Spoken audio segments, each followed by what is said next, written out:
बिस्मिल्लाहिर्रहमानिर्रहीम। अस्सलाम वालेकुम स्टूडेंट्स, स्टार्स एकेडमी के ऑनलाइन एमडीकैट सेशन में खुश आमदीद। जैसा कि आप जानते हैं कि हमने C8 स्टार्ट कर लिया था according to the syllabus given to you. उस सिलेबस के मुताबिक अभी तक हमने जो बातें कर ली हैं वो एल्केन्स की कंबस्चन और हेलोजिनेशन पर आकर मुकम्मल हो गई थी। आगे चलें तो आज हमने बात करनी है प्रेपरेशन ऑफ एल्कीन्स और रिएक्शंस ऑफ एल्कीन्स की। इसके अलावा अगर वक्त मिला तो इंशाल्लाह बेंजीन वाला हिस्सा भी कोशिश करेंगे टच कर लें, लेकिन मेजर फोकस जो हमारा आज रहने वाला है वो रहेगा प्रेपरेशन और रिएक्शंस ऑफ एल्कीन्स पर, क्योंकि काफ़ी ज़्यादा रिएक्शंस हैं, काफ़ी वेरिएशन है उनमें, तो इसलिए हमारी कोशिश है कि हम इसको थोड़ा सा ज़्यादा वक्त दे दें। हमने इससे पहले जो हमारे C5 के कंटेंट्स थे उनके लिए भी एक एक्स्ट्रा लेक्चर लगाया था, 4 लेक्चर लगाए थे और उम्मीद है कि यहाँ पर भी 4 लेक्चर लग जाएंगे। वजह यह है कि कंटेंट्स ज़रा ज़्यादा हैं, लेकिन कोई मसला नहीं है, हम इसे कंपेंसेट कर लेंगे। आगे कुछ यूनिट्स आ रहे हैं, for example alcohols, phenols, ethers और एल्डिहाइड कीटोन जो हैं वो रिलेटिवली छोटे चैप्टर हैं तो वो जल्दी कवर भी हो जाते हैं। तो कहीं ना कहीं हम जो टाइम हमारा ज़्यादा लगा है उसको कंपेंसेट कर लेंगे इंशाल्लाह। अभी आप देखें तो मैंने यहाँ पर किया क्या है, कोशिश मैंने जो है ना नई एक की है, इंशाल्लाह अच्छी ही रहेगी। वो कोशिश ये है कि हम जो रिएक्शंस हैं ना हमारे पास उन सब के ही मैकेनिज़्म या उनके होने का तरीका, उसे यहाँ पर आपके सामने मेरे साथ जो लेफ़्ट साइड पर आपके राइट पर होगा बोर्ड पर हम उसे शो करेंगे। जो भी मैकेनिज़्म हैं अगर आपको उनकी डिटेल चाहिए हो तो आप पॉज करके उसे लिख सकते हैं या आप उसका स्क्रीनशॉट भी ले सकते हैं, जैसे आपको अच्छा लगे। हमारा जो मकसद है ये काम करने का वो कतन ये नहीं है कि आप मैकेनिज़म्स पर ही सारा जो है अपनी तवज्जो सर्व कर दें, बल्कि मकसद ये है कि आपकी नज़र से एक बार मैकेनिज़्म गुजरा हो तो कुछ बातें जो कि हम टेबल बनाकर जब अब रिएक्शंस डिस्कस कर रहे होते हैं तो नहीं कर पाते, तो वो टेबल से बाहर निकलकर हम जो शक्ल है, जो मैकेनिज़्म लिखा हुआ है उसकी मदद से डिस्कस कर सकें। फ़िलहाल मैं सबसे पहले जो है वो प्रेपरेशन ऑफ एल्कीन्स से बात शुरू कर रहा हूँ। Preparation of alkenes. एल्कीन्स की तैयारी के लिए हम देखेंगे कि कौन कौन से रिएक्टेंट इस्तेमाल होते हैं, उन रिएक्शंस के नाम क्या हैं, उनमें रिएजेंट कौन सा है और वो किस टाइप के रिएक्शन के ज़रिए से एल्कीन को बनाते हैं। इस बात को शुरू करने से पहले मैं ये बताता चलूँ कि एक रिएक्शन होते हैं एडिशन रिएक्शंस। इनका एक एग्जांपल दे देता हूँ। ईथीन है और ईथीन जो है ना वो X2 से मिलकर बना देती है CH2XX। तो इस रिएक्शन को एडिशन रिएक्शन कहा जाएगा। एडिशन रिएक्शन के अंदर एक अनसैचुरेटेड कंपाउंड में कुछ शामिल होता है और कई दफ़ा एक सैचुरेटेड कंपाउंड बन जाता है। अगर आप एडिशन का रिवर्स कर लेना जी तो इसे एलिमिनेशन रिएक्शन कहेंगे। एलिमिनेशन में एक सैचुरेटेड कंपाउंड होता है कई दफ़ा और उसमें से कुछ माइनस होता है और अनसैचुरेटेड कंपाउंड आ जाता है। एक तीसरी तरह के रिएक्शन की भी बात करते हैं। फॉर एग्जांपल हमारे पास CH3Br था, उसने हाइड्रो ऑक्साइड से रिएक्ट किया और CH3OH बन गया, साथ Br नेगेटिव की फॉर्म में निकल गया। तो इस रिएक्शन का नाम सब्स्टिट्यूशन रखा जाएगा। सब्स्टिट्यूशन इसलिए कि एक जो Br है उसको सब्स्टिट्यूट कर रहा है, उसकी जगह ले रहा है, उसे रिप्लेस कर रहा है हाइड्रो ऑक्साइड। तो एक एटम को या ग्रुप ऑफ एटम को दूसरा एटम या ग्रुप ऑफ एटम अगर रिप्लेस कर लें तो इसे कहते हैं सब्स्टिट्यूशन। अब एडिशन और सब्स्टिट्यूशन दो मेजर क्लासेस की अगर हम बात करें तो ये हो सकते हैं, एडिशन और सब्स्टिट्यूशन हो सकते हैं न्यूक्लियोफिलिक एडिशन या न्यूक्लियोफिलिक सब्स्टिट्यूशन, इलेक्ट्रोफिलिक एडिशन या इलेक्ट्रोफिलिक सब्स्टिट्यूशन, और इसी तरीके से फ्री रेडिकल एडिशन या फ्री रेडिकल सब्स्टिट्यूशन। यानी कि अगर एडिशन रिएक्शन न्यूक्लियोफाइल की मदद से हो रहा है तो न्यूक्लियोफिलिक एडिशन हो जाएगी, अगर इलेक्ट्रोफाइल की मदद से हो रहा है तो इलेक्ट्रोफिलिक एडिशन हो जाएगी, फ्री रेडिकल की मदद से हो रहा है तो फ्री रेडिकल एडिशन हो जाएगी, अगर सब्स्टिट्यूशन रिएक्शन न्यूक्लियोफाइल की मदद से होगा तो न्यूक्लियोफिलिक सब्स्टिट्यूशन हो जाएगी जैसे कि एल्काइल हैलाइड में होती है, न्यूक्लियोफिलिक एडिशन जैसे कि एल्डिहाइड कीटोन में होती है, या फिर इलेक्ट्रोफिलिक सब्स्टिट्यूशन हो सकती है जैसे कि बेंजीन में होती है, या फ्री रेडिकल सब्स्टिट्यूशन हो सकती है जैसे कि एल्केन्स की हैलोजिनेशन में होती है। तो इन सब रिएक्शंस की ना मिसालें हमारी किताब में मौजूद हैं और आपके ज़िम्मे अब जो काम है वो यही रहेगा बड़ा सीधा सा कि जब हम कोई रिएक्शन पढ़ें तो वैसे तो हमारी कोशिश है कि हमने खुद ही टाइप बता देनी है उसकी, लेकिन अगर कोई रिएक्शन की टाइप्स हमने नहीं भी बताई तो फिर भी आपको रखना चाहिए माइंड में कि ये किस टाइप का रिएक्शन है। ये बात हमने स्टार्ट में ही बता दी थी कि रिएक्शन की अक़साम के हवाले से जो सिलसिला है। अब हम चलते हैं कि एल्कीन्स को तैयार कैसे किया जाता है।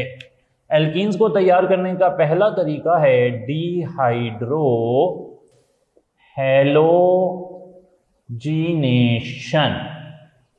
और इसमें इस्तेमाल होता है reactant alkyl halide. Dehydro halogenation, एक एल्काइल हैलाइड होता है, उसमें से आप हाइड्रोजन और हैलोजन निकाल देते हैं। ये काम करवाने के लिए अल्कोहलिक पोटाशियम हाइड्रो ऑक्साइड इस्तेमाल होता है और ये एक बीटा एलिमिनेशन रिएक्शन है। Beta elimination reaction, beta elimination reaction के बारे में याद रख लें कि आपके सामने ही वैसे ये रिएक्शन का मैकेनिज्म भी शो हो रहा है। तो आप देख लें कि जिस कार्बन से हैलोजन निकला है ना उसके साथ वाले कार्बन से हाइड्रोजन निकला है, तो इसे कहते हैं बीटा एलिमिनेशन। बीटा का मतलब है कि फंक्शनल ग्रुप के साथ वाले कार्बन से एक ग्रुप निकलता है यानी कि फंक्शनल ग्रुप निकलता है, और उसके आगे वाला यानी कि बीटा कार्बन उससे दूसरा ग्रुप निकल जाता है। यहाँ पर कई दफ़ा कार्बोकैटाइन बनता है, इसलिए टर्शरी वाले सेकेंडरी से ज़्यादा और सेकेंडरी वाले प्राइमरी से ज़्यादा जल्दी रिएक्ट करते हैं डीहाइड्रो हैलोजिनेशन के अंदर। सही है जी बात। देखें ज़रा आगे आपके सामने मैकेनिज़्म शो हो रहा है, मैं भी निकाल लूँ मैकेनिज़्म। तो मैकेनिज़्म में आपको नज़र आ रहा है, स्टार्ट कर रहे हैं ऊपर से। ये रहा जी आपके पास पहला रिएक्शन देखें, बी जो है यहाँ पर वो अटैक कर रहा है एल्काइल हैलाइड मॉलिक्यूल पर और एक एल्कीन बना रहा है। सही है जी, बिल्कुल क्लियर है। तो ये एक बीटा एलिमिनेशन रिएक्शन है और बीटा एलिमिनेशन का रिएक्शन का मैकेनिज्म हमारे सामने लिखा हुआ है। आगे चलते हैं, दूसरा रिएक्शन आ गया डीहाइड्रेशन ऑफ अल्कोहल्स। अल्कोहल्स की डीहाइड्रेशन, अल्कोहल्स की डीहाइड्रेशन में जाहिरी बात है कि रिएक्टेंट अल्कोहल खुद ही होंगी। जो रिएजेंट इस्तेमाल हो रहे हैं ना वो काफ़ी सारे हैं, या तो एल्यूमिनियम ऑक्साइड 340 से 450 डिग्री सेंटीग्रेड पर इस्तेमाल हो सकता है, या फिर फास्फोरस पेंटा ऑक्साइड, या फिर फास्फोरिक एसिड इस्तेमाल हो सकता है, या फिर सल्फ्यूरिक एसिड इस्तेमाल हो सकता है 75%, 60% या 20%। अगर 75% इस्तेमाल होगा तो 140 से 170 डिग्री सेंटीग्रेड पर इस्तेमाल होगा, और ये प्राइमरी अल्कोहल की डीहाइड्रो हैलोजिनेशन के लिए इस्तेमाल होगा। सेकेंडरी अल्कोहल की डीहाइड्रो हैलोजिनेशन 100 डिग्री सेंटीग्रेड पर होती है और टर्शरी अल्कोहल की डीहाइड्रो हैलोजिनेशन 85 डिग्री सेंटीग्रेड पर होती है। सही जी, तो ये वैल्यूज आनी चाहिए आपको। ये भी एक बीटा एलिमिनेशन टाइप का रिएक्शन है और यहाँ पर भी कार्बोकैटाइन बनता है, तो इसलिए आप देख सकते हैं कि टर्शरी वाला सेकेंडरी से और सेकेंडरी वाला प्राइमरी से ज़्यादा जल्दी रिएक्ट करेगा। इसका मैकेनिज्म आपके सामने अगले ही डायग्राम में वो नज़र आ रहा है। होता क्या है कि अल्कोहल जो है वो H पॉजिटिव से, वो जो एसिड से H पॉजिटिव आता है। कई दफ़ा सल्फ्यूरिक एसिड की बात अगर हम करें तो सल्फ्यूरिक एसिड जो है उससे आता है H पॉजिटिव, और वो H पॉजिटिव अल्कोहल के O से मिलता है, नज़र आ रहा है आपको, और फिर इससे कार्बोकैटाइन बनता है। कार्बोकैटाइन जब भी बनेगा तो टर्शरी वाले ने ज़्यादा रिएक्टिव ही होना है, इसके अलावा कोई ऑप्शन नहीं है। आगे चल पड़ते हैं जी। तीसरे वाला रिएक्शन जो है एल्कीन्स की तैयारी का वो कहलाता है डीहेलोजीनेशन। डीहेलोजीनेशन ऑफ विसिनल डाइहैलाइड। मैंने लास्ट टाइम ना विसिनल डाइहैलाइड बता दिया था कि अगर साथ साथ वाले कार्बन पर 2 हैलोजन आ जाएं तो इसे विसिनल डाइहैलाइड कहते हैं। मिसाल के तौर पर CH यहाँ पर R लगा दें तो ये है एक विसिनल डाइहैलाइड। सही जी, विसिनल डाइहैलाइड आ गया। अब विसिनल डाइहैलाइड आगे किस तरह काम कर रहा है वो उसके लिए रिएजेंट क्या चाहिए, हमें रिएजेंट चाहिए है जिंक चाहिए विद मेथानॉल या एसिटिक एसिड, और ये होने चाहिए हैं एनहाइड्रस। एनहाइड्रस का मतलब है कि इनमें कोई भी वाटर जो है वो नहीं होना चाहिए। आगे चलते हुए अब हम बात कर रहे हैं कि ये रिएक्शन किस टाइप का है। जाहिर बात है कि ये एक एलिमिनेशन रिएक्शन है, बीटा एलिमिनेशन कह लें या सिंपल एलिमिनेशन भी कह लें। वैसे हो तो एलिमिनेशन बीटा पोजीशन पर भी रही है तो बीटा एलिमिनेशन ही कह लेंगे। इसके लिए कोई रिएक्टिविटी ऑर्डर इतना ख़ास नहीं है हमारे पास, सारे ही अच्छा रिएक्ट करते हैं क्योंकि यहाँ पे कोई कार्बोकैटाइन उस तरह नहीं बन रहा। अच्छा, यहाँ पे लेकिन एक बात जो ज़रूरी है वो हमें मैकेनिज़्म से देखकर पता लगती है। आपके सामने मैकेनिज़्म नज़र आ रहा है और मैकेनिज़्म में जो स्टार्टिंग मटेरियल लिया गया है उसको आपने ज़रा देख लेना है। जी जनाब, तो स्टार्टिंग मटेरियल जो आपको नज़र आ रहा है वो है C दोनों के साथ X लगा हुआ है। जिंक की मौजूदगी में रिएक्ट करते हैं और डबल बॉन्ड आ जाता है। 2,3 डाइब्रोमोब्यूटेन की मिसाल दी गई है और उससे 2 ब्यूटीन बनाकर दिखाया गया है। सही हो गई जी बात। तो ये थी डीहेलोजीनेशन ऑफ विसिनल डाइहैलाइड की। अब मैं आता हूँ वापस एक बारी थोड़ा सा डीहाइड्रोहेलोजीनेशन को देख लें। डीहाइड्रोहेलोजीनेशन के लिए आपके सामने एक रूल मेंशन्ड हुआ नज़र आ रहा होगा और उसका नाम है सेट-ज़ेफ रूल। अच्छा, ये सेट-ज़ेफ रूल क्या है या ये कैसे काम करता है इस पर बात करते हैं। जी, आपके सामने हेडिंग नज़र आ रही है, सामने एक स्क्रीन पर चल रही है एक स्लाइड, डीहाइड्रोहेलोजीनेशन ऑफ एल्काइल हैलाइड्स, और यूज़ हुआ है सेट-ज़ेफ रूल। स्टार्टिंग मटेरियल जो यहाँ पे लिया गया है वो 2 ब्रोमोब्यूटेन है, बड़ा खास मटेरियल है 2 ब्रोमोब्यूटेन। अब 2 ब्रोमोब्यूटेन, ब्यूटेन 4 कार्बन नजर आ रहे हैं और उसमें 2 पोजीशन पर जो है वो ब्रोमीन लगा हुआ है। अब यहाँ पर आपने अल्कोहलिक KOH डाला तो देयर आर 2 पॉसिबिलिटीज। जो ब्रोमीन है वो तो अल्फा कार्बन पे लगा हुआ है। अब अल्फा कार्बन पर लगा हुआ है ब्रोमीन और अल्फा कार्बन पर ब्रोमीन है, उसके एक तरफ CH3 है एक तरफ CH2 है, नजर आ रहा होगा आपको, एक तरफ CH3 एक तरफ CH2। अब ब्रोमीन तो चली गई अल्फा कार्बन से, दूसरा कहाँ से जाना है, बीटा एलिमिनेशन है तो हाइड्रोजन जाना है बीटा पोजीशन से। अब बीटा पोजीशन 2 तरह की हो गई, वो कौन कौन सी, CH3 और CH2। अब किस तरफ से हाइड्रोजन जाए, तो हमारे पास जो स्लाइड में दिखाया गया है वो दिखाया गया है कि एक बारी जो हाइड्रोजन है वो निकाला गया है CH3 में से। सही है जी, तो उससे कौन सा कार्बोकैटाइन बन रहा है, प्राइमरी कार्बोकैटाइन बन रहा है। हाइड्रोजन निकालना है, ब्रोमीन निकल गई, ब्रोमीन के एक तरफ CH3 है दूसरी तरफ CH2 है। एक बारी CH3 से हमने हाइड्रोजन निकाला तो प्राइमरी कार्बोकैटाइन बन गया, दूसरी बारी CH2 से हाइड्रोजन निकाला तो सेकेंडरी कार्बोकैटाइन बना। और साथ ही देखें आप लिखा हुआ भी है कि जो प्राइमरी कार्बोकैटाइन है वो लेस स्टेबल होता है, सेकेंडरी कार्बोकैटाइन ज्यादा स्टेबल होता है। अब अगर ज्यादा स्टेबल है तो फिर नीचे क्या लिखा हुआ है कि फिर 2 ब्यूटीन बनने के चांस 80% हैं जबकि 1 ब्यूटीन बनने के चांस 20% हैं। इसका क्या मतलब है, इसका मतलब है सेट-ज़ेफ रूल। सेट-ज़ेफ रूल ये कहता है कि जब भी आप एलिमिनेशन करवाते हैं तो मोर substituted alkene is preferred, more substituted alkene is preferred. याद रखने सेट-ज़ेफ रूल के मुताबिक होता क्या है कि मोर सब्स्टिट्यूटेड एल्कीन इज प्रेफर्ड।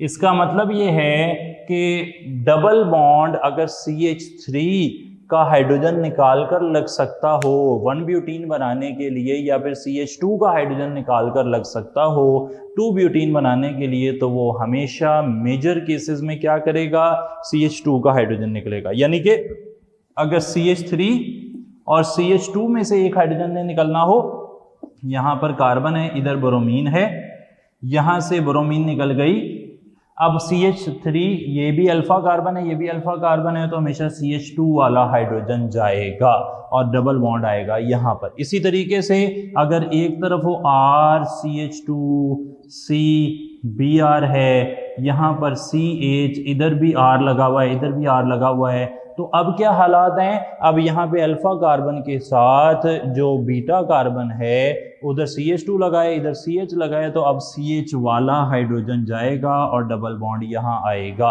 क्यों? क्योंकि ये मोर सब्स्टिट्यूशन, यहाँ पे सब्स्टिट्यूएंट ज़्यादा लगे हुए हैं। सब्स्टिट्यूशन जिधर ज़्यादा होगी, जिधर ज़्यादा सब्स्टिट्यूएंट लगे होंगे उस तरफ से जाना है, डबल बॉन्ड उस तरफ आ जाना है, ये कहलाता है सेट-ज़ेफ रूल। सही है जी बात। तो ये हमें कहाँ पे मिल गया, dehalogenation of dehydrohalogenation of alkyl halide में। 3 बातें हमारी हो गई, dehydrohalogenation of alkyl halide, dehydration of alcohol, dehalogenation of vicinal dihalide. उससे आगे की तरफ जाते हुए अब इस बोर्ड को हम मिटा लेते हैं जी, और आगे चलेंगे, देखेंगे कि पार्शियल हाइड्रोजिनेशन ऑफ एल्काइंस जो है वो, उसमें हमें क्या बताया जा रहा है। Partial hydrogenation of alkynes. अच्छा जी, एल्काइंस की करवानी है हमने पार्शियल हाइड्रोजिनेशन। पार्शियल हाइड्रोजिनेशन के लिए जो रिएक्टेंट हैं, यकीनी बात है कि वो एल्काइन होंगे। अब इनके पास रिएजेंट कौन कौन से हैं? 2 रिएजेंट हैं। एक तो रिएजेंट हो सकता है पैलाडियम बेरियम सल्फेट पॉइजन की मौजूदगी में, और साथ होगा क्विनोलीन। इस सब को मिलाकर क्या कहते हैं, लिंडलर्स कैटालिस्ट।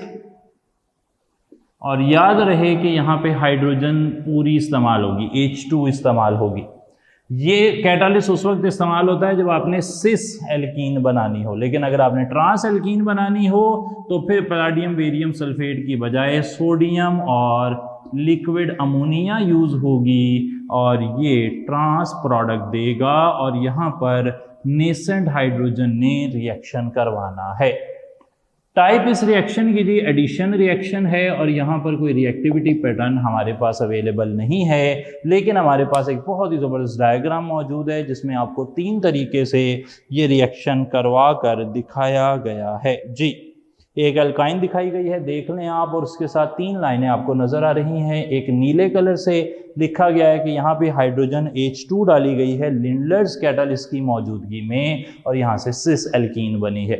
दूसरे में सोडियम और लिक्विड अमोनिया बिल्कुल स्ट्रेट में ट्रांस एल्कीन बनी है, पार्शियल रिडक्शन। और तीसरे में हमें बताया है कि अगर आप हाइड्रोजन लिंडलर कैटालिस्ट की बजाय निकल पैलाडियम या प्लाटिनम की मौजूदगी में डालेंगे तो फिर यहाँ पर फुल रिडक्शन हो जाएगी, एल्कीन नहीं बनेगा बल्कि एल्केन बन जाएगा। तो वो आपको यहाँ पर नज़र आ रहा है। ये हो गई थी बात पार्शियल हाइड्रोजिनेशन की। इसके बाद अगली हेडिंग हमारी है, वो कहलाती है कॉल्ब्स इलेक्ट्रोलाइसिस। अच्छा जी, कॉल्ब्स इलेक्ट्रोलाइसिस जो है ना, ये करवाई जाती है सोडियम या potassium salt of di carboxylic acid की।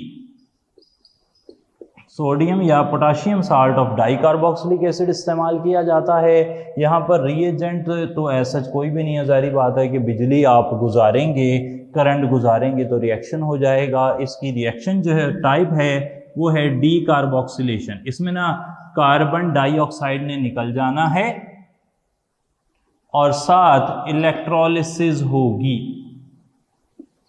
सही, इलेक्ट्रोलिसिस हो जाएगी। अब इलेक्ट्रोलिसिस हो रही है तो भी रिएक्टिविटी का ऑर्डर बताने की ज़रूरत नहीं है। करंट की मदद से नॉन स्पॉन्टेनियस रिएक्शन करवाना हो तो सभी अच्छा रिएक्ट करेंगे क्योंकि करंट ने रिएक्शन करवाना है। लेकिन यहाँ पर ये चीज़ें इंपॉर्टेंट हैं कॉल्ब्स इलेक्ट्रोलिसिस में कि एनोड पर एनोड पर आपको हासिल होगी एल्कीन और साथ कार्बन डाइऑक्साइड।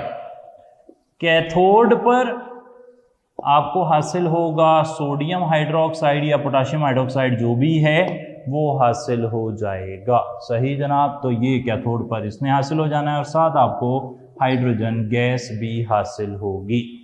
और अब फिर चलते हैं, हमने एक और रिएक्शन आपके लिए लिख कर रखा है डाइसोडियम सक्सीनेट से। तो डाइसोडियम सक्सीनेट से होने वाला रिएक्शन आपके सामने है। आप देखें कि उससे डाइसोडियम सक्सीनेट की इलेक्ट्रोलिसिस करवाई और वहाँ से एनोड पर हमें हासिल हुई है ईथीन, जबकि कैथोड पर सोडियम हासिल हो रहा है जिससे सोडियम हाइड्रोक्साइड बन रहा है और हाइड्रोजन बन रही है। तो ये मैकेनिज्म भी आपकी आसानी के लिए हमने लिख दिया। यहाँ पर आकर इस हिस्से को ब्रेक लगा लेते हैं जी, और फिर अब हमने लिखने हैं कुछ सवाल, उनके जवाब के साथ आगे की तरफ चलेंगे। आगे चल पड़ते हैं जी। In the synthesis of cis alkene the source of hydrogen is, अभी मैंने पिछले टेबल में ये लिखवा भी दिया था कि जो सिस एल्कीन बनती है उसमें palladium in the presence of barium sulphate और क्विनोलिन काम करता है, और वहां पर जो सोर्स है हाइड्रोजन का वो मॉलिक्यूलर हाइड्रोजन है, जबकि जो ट्रांस एल्कीन है उसमें source of hydrogen nascent hydrogen होती है। ट्रांस एल्कीन बनाने के लिए नेसेंट हाइड्रोजन, सिस एल्कीन बनाने के लिए मॉलिक्यूलर हाइड्रोजन इस्तेमाल होती है। अब हम देखेंगे जी कुछ reactions of alkenes. Reactions of alkenes की बात कर लेते हैं जी। हमने ये बात याद रखनी है कि alkenes have a double bond, उनमें पाई बॉन्ड है, पाई बॉन्ड वीक होता है, electrons are exposed, electronic cloud जो है वो away from both the nuclei होता है, और इसी वजह से alkenes are reactive. Alkenes reactive हैं और ये इलेक्ट्रोफिलिक एडिशन रिएक्शन देते हैं क्योंकि इनके पास इलेक्ट्रॉन्स अवेलेबल हैं, तो कोई भी आकर इन इलेक्ट्रॉन्स से बॉन्ड बना सकता है, जुड़ सकता है, और आएगा कौन? जिस पर पॉजिटिव चार्ज होगा या जो इलेक्ट्रॉन डेफिशिएंट होगा या जिसे इलेक्ट्रॉन चाहिए होंगे, यानी कि जो इलेक्ट्रोफाइल होगा। तो इलेक्ट्रोफाइल आकर ऐड हो जाता है, यानी कि ये इलेक्ट्रोफिलिक एडिशन रिएक्शन देते हैं और इसके नतीजे में एल्केन या एल्केन का कोई डेरिवेटिव बन जाता है। मैंने एडिशन रिएक्शन जो हो रहे हैं उनके नाम लिख दिए, 1 2 3 4 5 फेमस एडिशन रिएक्शन है। सबसे पहले का नाम है हाइड्रोजिनेशन। हाइड्रोजिनेशन से जो प्रोडक्ट बनता है उसका नाम है एल्केन, और बनाने के लिए जो रिएजेंट इस्तेमाल होता है वो हाइड्रोजन है। निकल की मौजूदगी में भी यूज हो सकता है 250 डिग्री सेंटीग्रेड पर। रेने निकल होगा तो 100 डिग्री सेंटीग्रेड हो जाएंगे। पैलाडियम या प्लाटिनम होगा तो फिर रूम टेम्परेचर पर भी काम चल जाएगा। टाइप ऑफ रिएक्शन क्या है? वो तो जाहिर बात है कि एडिशन रिएक्शन ही है। रिएक्टिविटी की बात करें तो कोई प्रेफरेंस नहीं है, हाइड्रोजन किसी भी अनसैचुरेटेड एल्कीन में ऐड हो सकती है। आगे चलते हैं addition of HX। Addition of HX में जो प्रोडक्ट बनता है वो एल्काइल हैलाइड बनता है। यहां पर वेरी इंपॉर्टेंट क्या है? वो है मार्कोनिकोव्स रूल। यहां पर मार्कोनिकोव्स रूल लगता है। मार्कोनिकोव्स रूल ये कहता है कि negative part goes to that carbon with lesser number of hydrogens. सही जी, with lesser number of hydrogens. Negative part ने कहाँ जाना है? जहां पर लेसर नंबर ऑफ हाइड्रोजन्स होंगे। अभी मैकेनिज्म की बात करेंगे इसकी हम। यहाँ पर जो रिएजेंट है वो हाइड्रोजन HX है, हैलोजन एसिड होता है। और याद रहे कि हैलोजन एसिड में जो HI है वो HBr से, HBr HCl से और HCl HF से ज्यादा रिएक्टिव है। टाइप ऑफ रिएक्शन जो है यहाँ पर एडिशन ही है, जाहिर बात है जी। और यहाँ पर क्योंकि कार्बोकैटाइन बनता है इसलिए टर्शरी प्रोडक्ट जिसमें बन रहा होगा, टर्शरी कार्बोकैटाइन जिसमें बन रहा होगा वो ज़्यादा रिएक्टिव होंगे, सेकेंडरी वाले कम होंगे और प्राइमरी वाले और कम रिएक्टिव होंगे। इस बात को समझने के लिए फिर से मैकेनिज्म की तरफ चलते हैं जी। आपके सामने एक मैकेनिज्म दिखाया गया है, 3 कार्बन है, 1 2 और 3, यानी कि प्रोपीन दिखाई गई है। प्रोपीन में HBr डाला है। अब H के पास जाने के लिए 2 रास्ते हैं, या तो वो कार्बन नंबर 1 पर जा सकता है। अगर वो कार्बन नंबर 1 पर जाएगा तो फिर आपके पास एक प्रोडक्ट बन रहा है जो कि नजर आ रहा है लेस स्टेबल। सही जी, कार्बन नंबर 1 पर हाइड्रोजन चला जाए तो मोर स्टेबल प्रोडक्ट बन रहा है सेकेंडरी कार्बोकेटाइन, और अगर H पॉजिटिव कार्बन नंबर 2 पर चला जाता है तो CH2 पॉजिटिव बनता है प्राइमरी कार्बोकेटाइन। तो दो पॉसिबिलिटीज हैं, अगर जो डबल बॉन्ड है एल्कीन का वो अटैक करता है हाइड्रोजन पर इस तरह कि प्राइमरी कार्बोकेटाइन बने तो वो लेस स्टेबल होगा, और अगर मोर स्टेबल कार्बोकेटाइन बन गया सेकेंडरी कार्बोकेटाइन तो वो ज़्यादा स्टेबल होगा।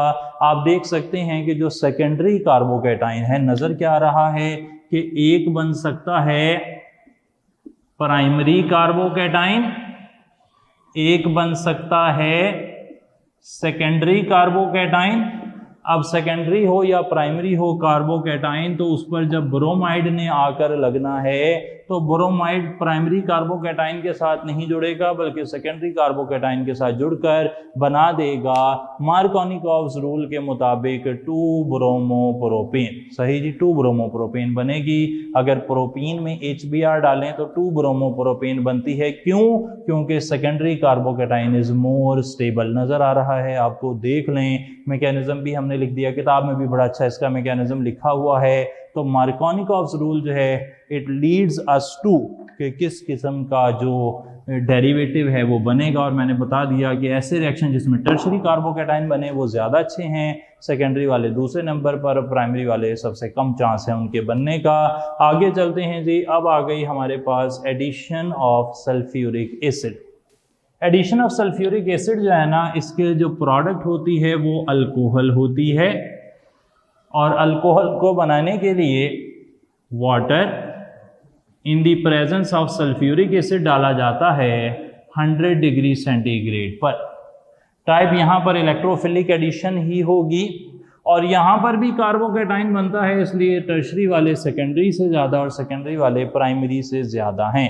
अब इसका मतलब क्या है? टर्शरी वाले ज़्यादा रिएक्टिव हैं। टर्शरी वाले ज़्यादा रिएक्टिव का मतलब है कि ऐसे एल्कीन्स जिनमें एडिशन ऑफ सल्फ्यूरिक एसिड के दौरान टर्शरी कार्बोकेटाइन बनता है वो ज़्यादा रिएक्टिव होंगे, जिनमें सेकेंडरी कार्बोकेटाइन है वो कम रिएक्टिव होंगे, जिनमें प्राइमरी कार्बोकेटाइन बनता है वो और कम रिएक्टिव होंगे।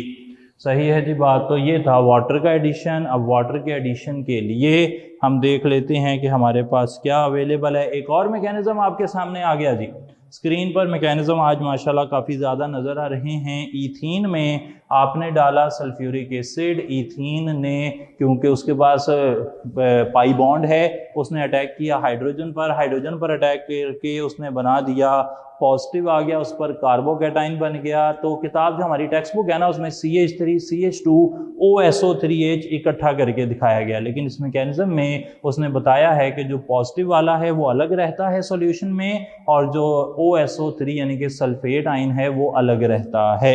सही है जी, हाइड्रोजन सल्फेट आयन अलग है और पॉजिटिव आयन अलग है। अब इस पॉजिटिव आयन पर बाद में पानी रिएक्ट करता है, और पानी रिएक्ट करके बना लेता है इथाइल अल्कोहल। क्लियर हो गई जी बात, ये भी आपके सामने है, बिल्कुल सही हो गया। अब यहाँ पर भी यकीनी बात है कि मार्कोनिकॉव्स रूल जो है वो लग रहा होगा, क्योंकि यहाँ पे भी कार्बोकेटाइन बन रहा है, यहाँ पे भी नेगेटिव पार्ट हाइड्रोक्साइड जो है पानी उसने रिएक्ट करना है, और वो किस जगह पर जाएगा? वो उस जगह पर जाएगा जहाँ पर कम हाइड्रोजन है। मार्कोनिकॉव्स रूल में कार्बन के कम हाइड्रोजन वाले कार्बन के साथ नेगेटिव पार्ट लगता है, इस बात को भूलना नहीं है आपने। एडिशन ऑफ हेलोजन अगर करें तो इससे प्रोडक्ट बनता है विसिनल डाइहैलाइड, और विसिनल डाइहैलाइड बनने वाले इस प्रोडक्ट के लिए आपको चाहिए होता है halogen in the presence of CCl4। ये याद रहे कि ये टेस्ट फॉर डबल बॉन्ड भी है, क्योंकि ब्रोमीन वाटर का जो कलर है ना ब्राउन कलर, वो डिस्चार्ज हो सकता है, एल्कीन एडिशन रिएक्शन करके ऐसा कर सकती है। टाइप की बात करें तो एडिशन रिएक्शन ही है, एडिशन रिएक्शन है, इसमें कोई रिएक्टिविटी के लिए ख़ास बात नहीं है, क्योंकि ब्रोमीन दोनों ही जो हैं वो एक जैसे हैं। नेगेटिव पार्ट वाला कंसेप्ट मैकेनिज्म के अंदर तो लागू होता है जैसा कि आपने किताब में देखा है, लेकिन वैसे कोई रिएक्टिविटी में इतना ख़ास फ़र्क नहीं है। एडिशन ऑफ HOX देखें तो इससे प्रोडक्ट बनता है हेलोहाइड्रिन, यानी कि एक तरफ OH चला जाता है। फॉर एग्जांपल अगर हम इथीन से बनाए ना जी, तो एक तरफ X आ जाएगा, एक तरफ OH आ जाएगा, हेलोहाइड्रिन। और यहाँ पर हमें जो रिएक्टेंट चाहिए है वो HOX चाहिए। याद रहे कि HO नेगेटिव पार्ट के तौर पर काम करता है, X पॉजिटिव पार्ट के तौर पर काम करता है। और जब भी अनसिमेट्रिकल रिएजेंट होगा, मार्कोनिकॉव्स रूल चलता ही अनसिमेट्रिकल रिएजेंट पर है। जब आप एक अनसिमेट्रिकल रिएजेंट को अनसिमेट्रिकल एल्कीन में डालते हैं तो negative part goes to that carbon atom with lesser number of hydrogens. ये है स्टेटमेंट मार्कोनिकॉव्स रूल की। तो ये एक अनसिमेट्रिकल रिएजेंट था। लोग पूछते हैं कि अनसिमेट्रिकल रिएजेंट क्या होता है। अगर आप रिएजेंट की बात कर रहे हैं तो उसे किसी भी जगह से तोड़ें, काटें तो दोनों साइड्स बराबर नहीं होनी चाहिए। X2 को देखें तो X2 में आप देखें एक तरफ भी X है, दूसरी तरफ भी X है, यहाँ से तोड़ेंगे तो ये सिमेट्रिकल रिएजेंट है, इसीलिए इसकी एडिशन में मार्कोनिकॉव्स रूल काम नहीं आया था। HI unsymmetrical reagent, HBr unsymmetrical reagent, HCl unsymmetrical reagent, HF unsymmetrical reagent. Water को देखें HOH अनसिमेट्रिकल रिएजेंट है। सल्फ्यूरिक एसिड को देखें अनसिमेट्रिकल रिएजेंट है। और HOX को देखें अनसिमेट्रिकल रिएजेंट है। When an unsymmetrical reagent is added to unsymmetrical alkene. अब एल्कीन कैसे पता लगेगा कि अनसिमेट्रिकल है? डबल बॉन्ड से उसे काटें, अगर दोनों साइड्स बराबर हैं तो सिमेट्रिकल है, दोनों साइड्स बराबर नहीं हैं तो अनसिमेट्रिकल होगा। तो ये अनसिमेट्रिकल एल्कीन है। नेगेटिव पार्ट ने कहाँ जाना है? उस कार्बन के पास जिसके पास कम हाइड्रोजन है। अब क्योंकि ये नेगेटिव और पॉजिटिव वाला सिलसिला चल रहा है तो याद रहे कि टर्शरी जिनमें कार्बोकैटाइन बन सकता होगा वो ज़्यादा रिएक्टिव होंगे, सेकेंडरी वाले कम होंगे, प्राइमरी वाले और कम होंगे। ये भी मैकेनिज्म हमने देख लिया जी। अब आगे चलते हैं और कुछ ऑक्सीडेशन से रिलेटेड मैकेनिज्म है उन्हें देखते हैं, फिर कुछ सवाल हैं उन्हें भी हल करेंगे। आगे चल रहे हैं जी। हमने अब बात शुरू की है ऑक्सीडेशन वाले रिएक्शंस की। एल्कीन के रिएक्शंस अभी भी बाकी हैं। तो अब आ गई addition of oxygen. Addition of oxygen का जो प्रोडक्ट है वो कहलाता है एपॉक्साइड। एपॉक्साइड में RCH CH2 और दरमियान में एक ऑक्सीजन आ जाती है। ये काम करवाने के लिए आपको ऑक्सीजन चाहिए, सिल्वर ऑक्साइड चाहिए और 300 डिग्री सेंटीग्रेड चाहिए। टाइप यकीनन इसकी ऑक्सीडेशन ही है। अब जो भी रिएक्शन है उनमें से अक्सर की ऑक्सीडेशन ही टाइप होगी और यहाँ पे रिएक्टिविटी में कोई ऐसा टर्शरी या प्राइमरी की शर्त नहीं है। आगे चलें तो हाइड्रोक्सिलेशन आता है।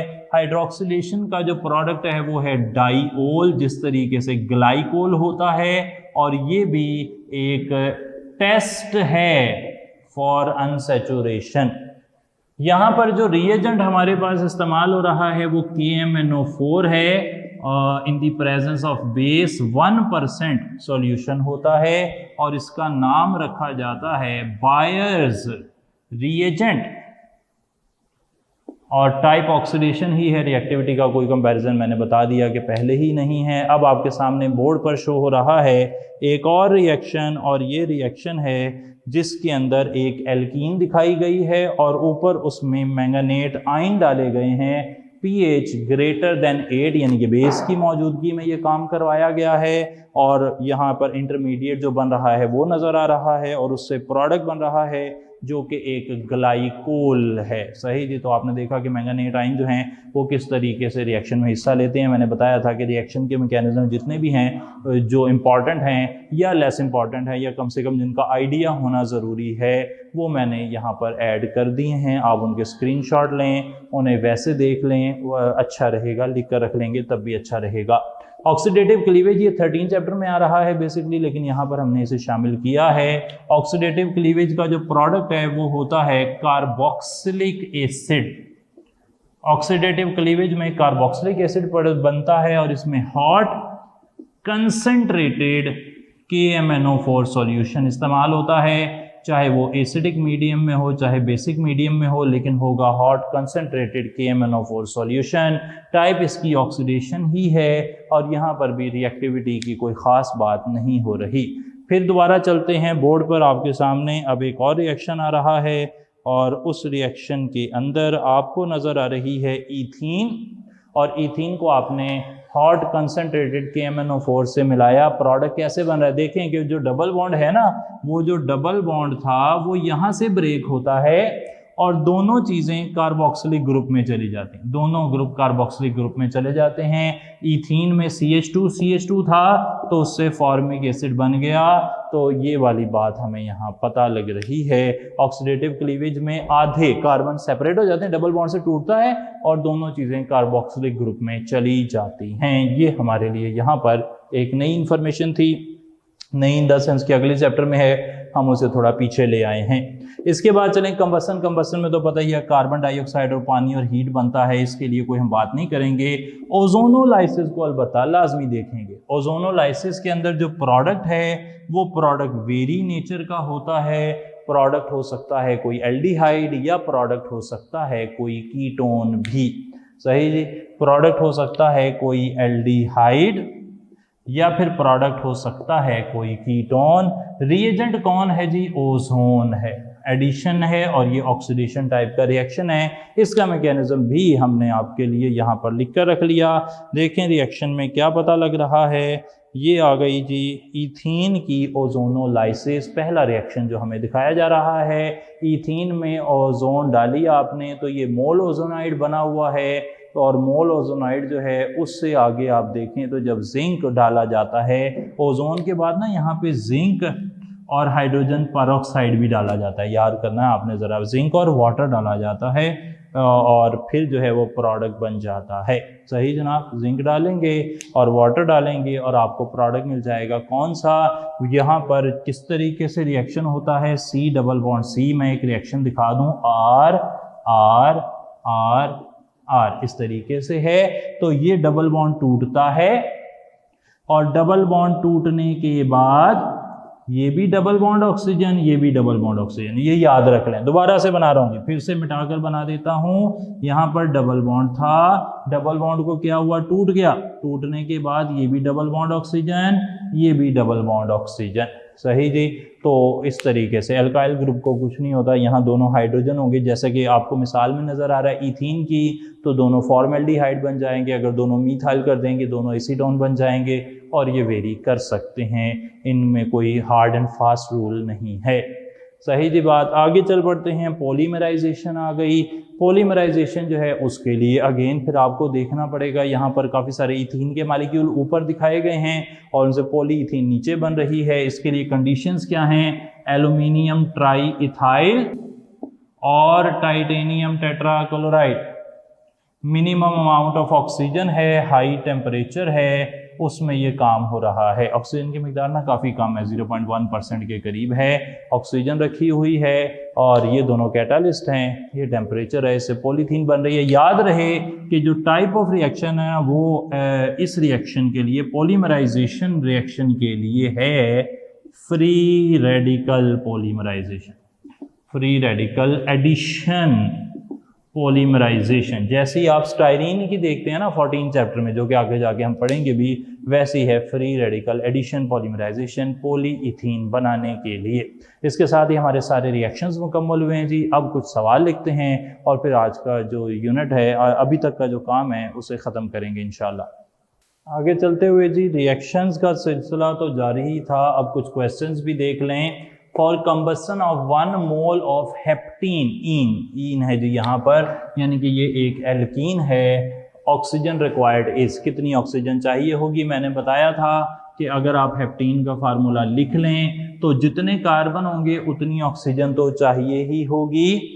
साथ हर 2 हाइड्रोजन के लिए 1 ऑक्सीजन चाहिए होती है। सही जी। अगर आप देख लें कि हमारे पास अगर मौजूद होंगे हाइड्रोजन, हमारे पास 2 मौजूद हों तो उसके लिए 1 O चाहिए होगा, और अगर यहाँ पर हाइड्रोजन हो गए 4 तो 2 O हो जाएंगे, और अगर यहाँ पर हाइड्रोजन हो गए 8 तो यहाँ पर 4 ऑक्सीजन चाहिए होंगे, यानी कि 2 O2 हो जाएंगे।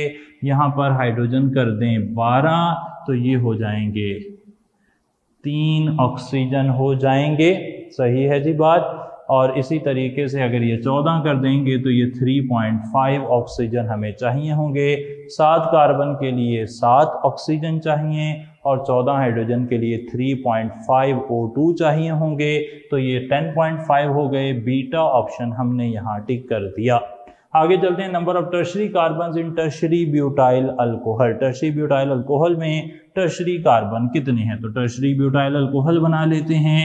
ये है टर्शरी ब्यूटाइल अल्कोहल का फार्मूला। आप टर्शरी कार्बन ढूंढ लें, ऐसा कार्बन जो आगे 1, 2, 3 कार्बन से जुड़ा हो उसे टर्शरी कार्बन कहते हैं। तो यहाँ पे टर्शरी कार्बन की तादाद मुझे तो एक ही नजर आ रही है, मैंने बीटा ऑप्शन टिक कर लिया। आगे चलते हैं जी, एक कंपाउंड है ethane, ethyl alcohol, ethyl bromide. सवाल पूछता है which of these can be prepared from ethene in a single step. एक सिंगल स्टेप में आप इथीन से अगर शुरू करें तो कौन कौन सा कंपाउंड बना सकते हैं? हम जानते हैं कि अगर हमने इथीन के अंदर हाइड्रोजन डाल दी तो एक ही स्टेप में इथेन बन जाएगा। अगर हमने इथीन के अंदर HBr डाल दिया तो एक ही स्टेप में इथाइल ब्रोमाइड बन जाएगा। लेकिन अगर हमने इथीन में पहले सल्फ्यूरिक एसिड डाला तो इथाइल हाइड्रोजन सल्फेट बनेगा और फिर दूसरे स्टेप में पानी के साथ बॉयल करवाना पड़ेगा, जैसा कि किताब में 154 पेज पर लिखा है। तो फिर इथाइल अल्कोहल बनेगा। तो इथीन से इथाइल अल्कोहल बनने के लिए 2 स्टेप चाहिए होते हैं, जबकि बाकी दोनों रिएक्शंस एक ही स्टेप में हो जाते हैं। तो अब हम यहाँ पर देखेंगे कि 1 और 3 ऐसे हैं जो एक ही स्टेप में बन जाते हैं। इथीन से ऑप्शन है ऐसा, ये रहा जी चार्ली ऑप्शन। 1 और 3 ऐसे कंपाउंड हैं जो डायरेक्ट रिएक्शन से इथीन के बनाए जा सकते हैं। आगे चलते हुए अगला क्वेश्चन देखते हैं जी। सवाल है एडिशन ऑफ HOX। HOX हमने कहा था कि X पर पार्शियल पॉजिटिव चार्ज है, OH पर पार्शियल नेगेटिव चार्ज है और इसी वजह से ये अनसिमेट्रिकल रिएजेंट है। अगर ये अनसिमेट्रिकल रिएजेंट अनसिमेट्रिकल एल्कीन में ऐड हुआ तो फिर मार्कोनिकॉव्स रूल को फॉलो करेगा। सवाल क्या है? Addition of HOX will follow Markovnikov's rule in, यानी कि इनमें से किस एल्कीन में ये ऐड हो तो मार्कोनिकॉव्स रूल को फॉलो करेगा। ये एक सिमेट्रिकल एल्कीन नजर आ रही है। 2 ब्यूटीन सिमेट्रिकल एल्कीन है, डबल बॉन्ड से तोड़ें सेम साइड नजर आ रही है, इसमें भी डबल बॉन्ड से तोड़ें सेम साइड नजर आ रही है। यहाँ पे डबल बॉन्ड से ब्रेक करें तो दोनों साइड सेम नजर नहीं आ रही, एक तरफ CH2 है, एक तरफ ये बड़ा ग्रुप है, तो ये एक अनसिमेट्रिकल एल्कीन है। तो जब अनसिमेट्रिकल एल्कीन में अनसिमेट्रिकल रिएजेंट डाला जाए तो मार्कोनिकॉव्स रूल फॉलो होता है। तो यहाँ पर डेल्टा ऑप्शन हमने टिक कर लिया। आगे चलते हुए order of the activity of HX। HX का मतलब halogen acid towards alkenes, alkenes की तरफ उनका ऑर्डर ऑफ रिएक्टिविटी क्या है? तो हमने देखा है, बताया था आपको कि HI सबसे ज़्यादा रिएक्टिव होता है, फिर HBr, फिर HCl, फिर HF। तो ये वाला ऑप्शन हमें डेल्टा में नज़र आ रहा है, इसलिए हमने डेल्टा ऑप्शन टिक कर लिया। HI is greater than HF। इसके साथ ही हमारा ये हिस्सा जो कि चैप्टर नंबर 8 एलिफेटिक हाइड्रोकार्बन से रिलेटेड था हमारे C8 यूनिट में, वो हमने मुकम्मल किया। अभी भी हमारे पास बेंजीन के हवाले से काफ़ी ज़्यादा इन्फॉर्मेशन रहती है, वक्त कम था, पूरा हम नहीं कर सके टॉपिक। तो कल इंशाल्लाह फिर मुलाकात होगी और उसमें हम वो हिस्सा भी मुकम्मल करेंगे। थैंक यू सो मच जी। अस्सलाम वालेकुम।